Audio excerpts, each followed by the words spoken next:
Buenas tardes a todos y a todas, bienvenidos al programa Enclave Social, un programa que realizamos desde el Centro de Producción de Agüimés para este canal televisión. Continuamos con los ponentes que forman parte de la 16ª Jornada de Familia y Comunidad del municipio de Agüimés. Conocemos a nuestro invitado y entramos en materia. Sociólogo y sexólogo, especialista en género, masculinidades y prevención de las violencias machistas, psicoterapeuta de orientación humanista, creador y coordinador del proyecto Ulises para la prevención de las violencias machistas desde el aprendizaje de otras masculinidades y del cuidado desde el año 2000. Participó en las 16ª Jornadas Municipales Familia y Comunidad Agüimés con la ponencia El papel de las familias frente al incipiente Pacto de Estado contra la violencia machista. Hoy nos visita en Clave Social Eric Pescador Albiac. Nos encontramos con Eric Pescador, sociólogo y sexólogo. Gracias por estar con nosotros nuevamente. Ha sido a nuestro municipio para llevar a cabo diferentes charlas, sobre todo a los más pequeños, que es donde está la raíz del problema del cual vamos a hablar ahora. Y de la solución. Y de la solución, por supuesto. El papel de la familia frente al incipiente Pacto de Estado contra la violencia machista. Ese ha sido el título de su ponencia. ¿Qué es el Pacto de Estado contra En principio es un acuerdo de mínimos que tendría que ser de máximos para que todos los partidos se pongan de acuerdo de una vez para siempre en resolver una lacra social tan importante como es la violencia de género. Trae una serie de parámetros relacionados con la educación, con la prevención y con la intervención con mujeres, pero le queda mucho trabajo por hacer y sobre todo le queda la parte más importante, y es dotarla de presupuesto y darle unos plazos adecuados, tal como el Pacto de Estambul marca en sus finales, ¿no? En sus conclusiones. ¿Usted cree que la eliminación de la violencia machista depende solo de la política? No, si fuera así lo llevábamos claro. Depende fundamentalmente de la actitud y el comportamiento de las mujeres y los hombres, de las familias, de la educación, de todo el marco social. Fundamentalmente para mí es muy importante que los hombres cambien su idea. No es esto una lucha contra los hombres, es una lucha contra el machismo. No es esto una pelea contra los hombres, que las mujeres quieren acabar con los hombres o quieren hacerlos de menos, sino todo lo contrario, intentamos buscar la igualdad. Y para buscar la igualdad es fundamental que todos nos pongamos manos a la obra, desde los espacios políticos hasta los espacios más privados, más cotidianos, la familia sin duda. Por eso las familias son una parte fundamental de todo el desarrollo. Nuestro proyecto Ulises, por ejemplo, se desarrolla tanto en la casa, como en la escuela, como en los ámbitos sociales, públicos, políticos, en los ámbitos sanitarios, es decir, se trata de alcanzar todos los ámbitos posibles. Hay una frase que usted cita: hay que inventar otras formas de ser hombre. Sin duda, yo creo que para poder empezar a diseñar un mundo nuevo, donde la violencia no exista, la violencia debe ser algo que no esté presente en nuestra identidad como hombres. La mayor parte de los hombres, para poder ser hombres, parece que necesitamos de esa violencia o de esa estructuración de la violencia o de esa demostración de la violencia contra otras personas, contra nosotros mismos. Es más una competencia, una permanente lucha que tiene que acabar. Para que el machismo acabe, para que la violencia acabe, es fundamental que los hombres se repiensen de forma distinta, que nos repensemos de otra forma. Hablando de la actualidad, ¿hay datos positivos? ¿Podemos mirar a la esperanza? Yo creo que sí, sin duda. Llevamos 29, casi 30 años de coeducación en España. Hay mucho proceso de intervención en la escuela, en la casa. Hay una mayor percepción de la situación de violencia. En lo que se refiere al marco más visible, al que se refiere a la violencia más visible, a la violencia de los golpes, hay un rechazo clarísimo desde el caso de Ana Orantes en el año 97 y progresivamente por todo el esfuerzo que se ha hecho en comunicación y de alguna forma también en el ámbito político. Pero hace falta más, hace falta que lo hagamos consciente, lo hagamos en un proceso de cambio permanente y no perdamos la fuerza de este proceso de cambio, porque muchas veces la gente piensa que esto ya se ha conseguido, que ya hemos llegado al final y estamos apenas al comienzo de este cambio hacia la igualdad. La violencia solo se mide por víctimas, ¿no? Es una de mis peleas también, lo digo en muchas ocasiones. A veces tenemos un concepto equivocado. No, sin duda, para mí la violencia tiene que ver fundamentalmente con lo que la sociedad hace en desequilibrio con mujeres y hombres. La muerte de una mujer es el último eslabón de toda esa cadena de acontecimientos que lleva a la mujer a estar en una situación de sumisión frente a los hombres o a cualquier hombre que no se corresponda al modelo tradicional de hombre.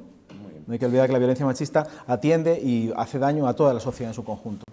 Eric Pescador, sociólogo y sexólogo, un referente en esta materia, no solo en nuestro país, sino fuera de él. Ha sido un placer hablar contigo nuevamente. Te vemos a menudo por nuestro municipio en varias ocasiones del año y seguramente estarás para seguir concienciando a las futuras generaciones. Esa es la idea. Muchas gracias. Mucha suerte, lo personal y lo profesional. Seguimos con las entrevistas a los ponentes y monitores de los talleres que participaron en las 16ª Jornadas de Familia y Comunidad del municipio de Agüimes. Conocemos a nuestra invitada y entramos en materia.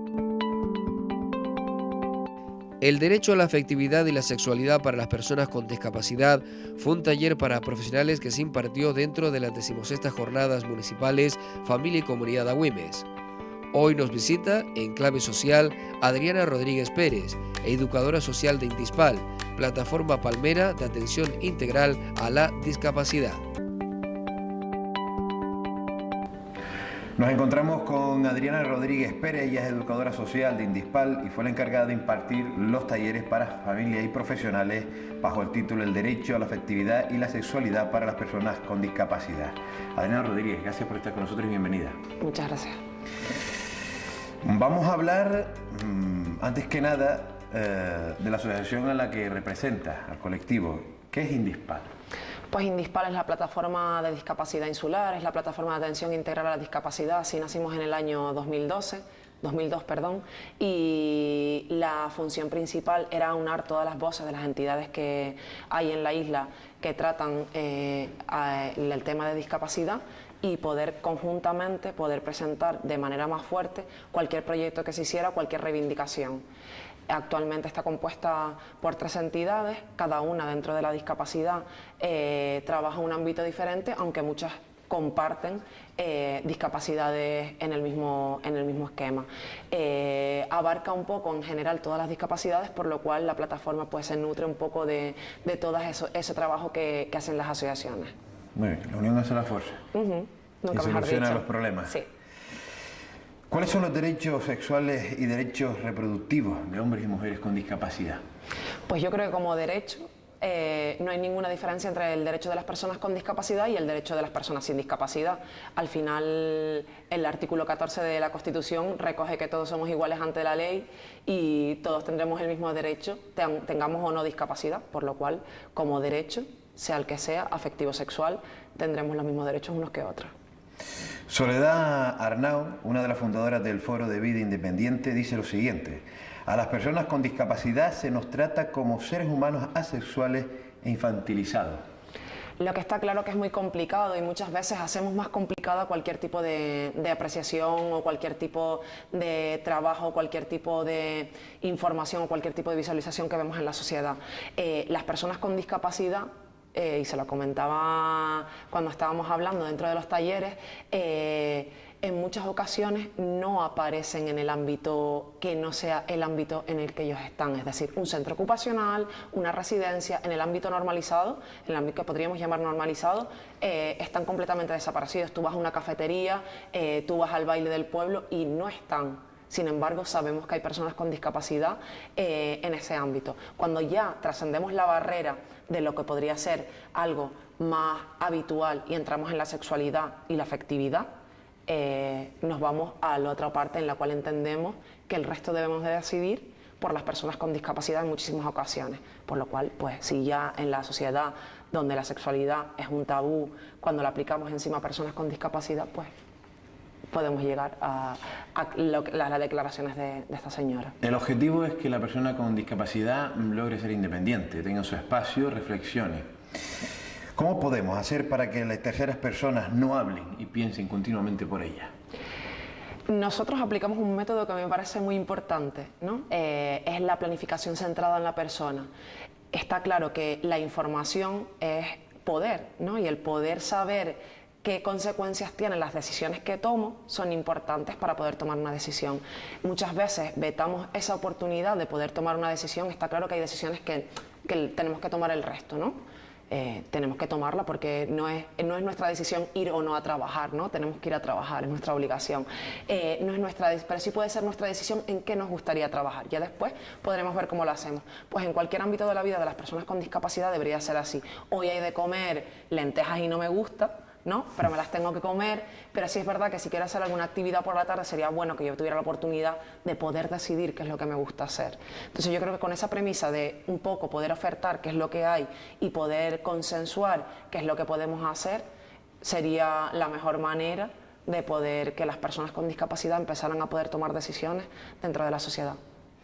Para solucionar estos problemas se trabaja desde la familia. ¿Qué importancia tienen que los padres se formen?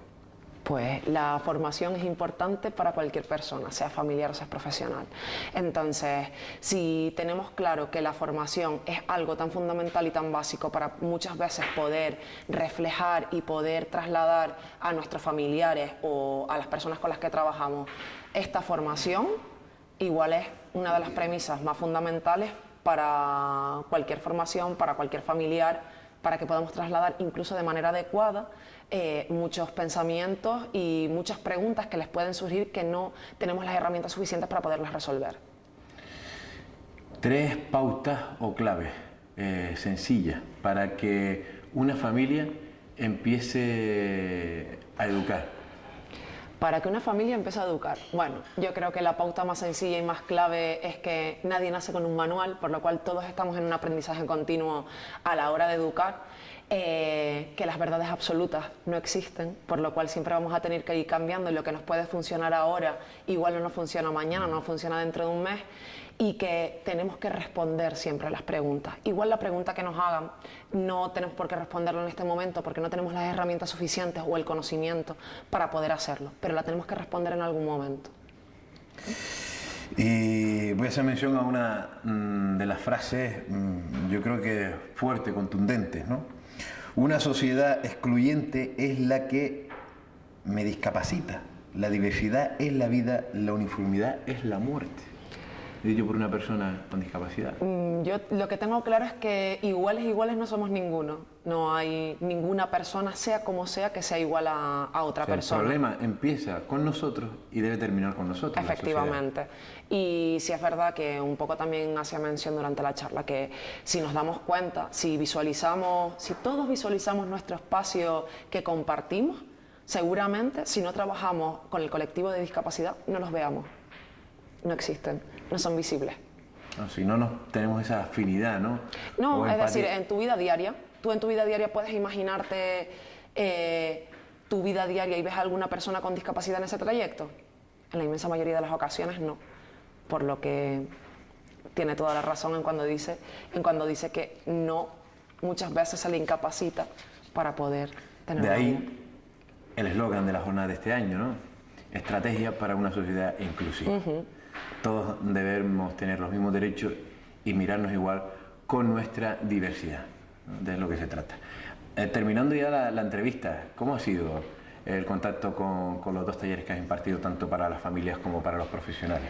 Pues a mí siempre me parece muchísimo más interesante trabajar con familias porque suelen ser muy poco receptivas cuando entran, pero salen con una visión muy diferente a cuando salen, ¿no? Y entonces ya hemos creado ese granito para que vaya creciendo una montaña. Ese punto de curiosidad, sí, ¿no? Sí, ese punto de curiosidad muy diferente, de entender que la afectividad y la sexualidad no tiene nada que ver con ese concepto de sexo que tenemos, que es mucho más amplio y que además nos va a complementar nuestra vida, tengamos o no discapacidad. Entonces a mí esa parte siempre me parece muy importante porque cuando la gente viene al taller viene pensando en algo concreto y de repente sale de aquí pensando que no era nada de lo que realmente tenía concebido antes de entrar. Entonces eso está muy bien porque se llevan muchas sorpresas. Y después, en cuanto a los profesionales, lo que está claro es que la formación es vital y a la hora de dar una respuesta, qué mejor manera que por lo menos dotar de herramientas que existen incluso en cualquier ámbito, en internet, a profesionales que llevan muchos años trabajando dentro de la afectividad y de la sexualidad para que tú puedas manejar cierto tipo de herramientas y puedas trabajar de la manera más adecuada posible. Nuestro sistema educativo está adaptado para estas personas porque pasa porque estén en la educación con todos los demás, ¿no? Tú lo hablabas, no se trata de que estén en un centro ocupacional, que estén en residencias, pasa porque estemos todos en los lugares, ¿no? En este caso en el sistema educativo. Hay profesores que no saben afrontar, orientadores que no saben afrontar el problema con una persona que tiene una discapacidad. Lo que está claro es que si, por ejemplo, ahora mismo miramos dentro de la educación, una persona que tenga una discapacidad auditiva tiene a un intérprete de lengua de signos X horas al día. no tiene todo el espacio que debería de tener a lo largo de su jornada. Tenemos las mismas oportunidades, ¿no? Efectivamente. Se lee muy bien, escrito está muy bien, pero en la práctica no es real. No es real. Entonces, si además partimos de que una persona que pretende o quiere, tiene que tener el derecho a poder estudiar, no lo está pudiendo hacer, si ya estamos hablando de una persona sorda, cuando hablamos de una persona que tiene una discapacidad física, nos encontramos lo mismo, que igual ya hay muchos centros que están más adaptados o te mandan al centro referente que está adaptado, pero si vas a hacer una FP o vas a hacer en muchas ocasiones una educación universitaria, te encuentras con que los centros no están adaptados y ya no hay centro referente. Con lo cual, el referente ahí es la clase política.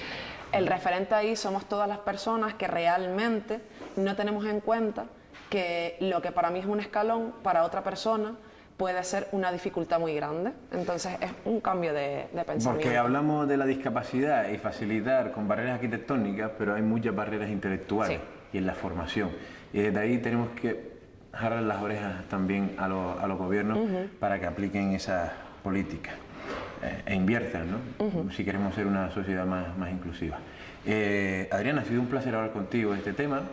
Desde La Palma hasta Güímez, ¿qué tal la estancia en nuestro municipio? Pues muy bien, la verdad que me ha encantado poder compartir con las personas que han llevado la jornada. Ha sido un placer y la verdad que una experiencia diferente. Es la primera vez que vengo a una jornada fuera de la isla y siempre vienes con unas expectativas y me voy con unas expectativas mucho más... O sea, mis expectativas se han cumplido, incluso se van de manera mucho más alta de lo que pensaba. Y nada, un placer haber compartido este ratito con los profesionales que han estado, con los trabajadores y trabajadoras del ayuntamiento que he compartido el ratito y sobre todo con toda la gente que ha participado en la jornada, porque qué bueno es que nos podamos formar e informar. Lo ha dicho, formar e informar. Esto también es un punto de confluencia, de ideas entre profesionales. Ha sido un placer, mucha suerte en lo personal y en lo profesional. Muchas gracias. Y a ustedes también gracias por estar con nosotros. Nos encontramos dentro de 7 días aquí en Enclave Social, como siempre decimos, un programa donde visualizamos el trabajo de profesionales y colectivos que ayudan a mejorar los problemas de nuestra sociedad.